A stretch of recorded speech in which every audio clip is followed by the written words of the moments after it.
فضيحة للحكم محمد الحنفي وحكم الفار في ماتش الأهلي والبنك الأهلي.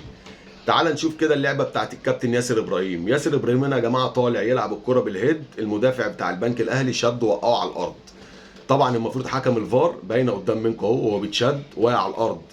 حكم الفار اللي المفروض هنا يستدعيه يقول له تعالى يا كابتن أنا عندي لعبة شاكك فيها اللي هي ضربة جزاء. او المخرج يعيدها لنا من زاويه 2 3 نشوفها، مع ان انت عندك زاويه كنت جايب ياسر ابراهيم وهو بيعترض من ظهره، بدل ما كنت تجيبه وهو بيعترض كنت ممكن حضرتك تجيبه وهو بيتشد، كانت هتبقى اسهل لينا وليك. طبعا الحكم ولا رجعه ولا قال له تعالى ولا اي حاجه، واللعبه عدت وخلاص.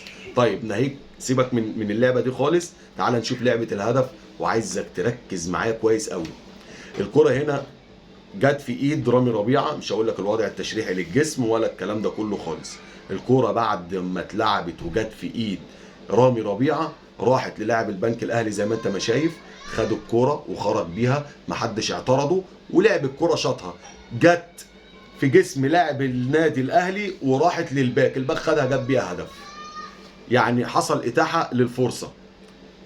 ايه القانون اللي يخلي الفار يرجع لعبه زي دي؟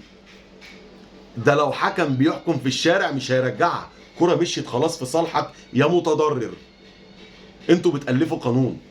لو عجبك الفيديو ما تنساش متابعة اخوك الاهلاوي، ابعتها له.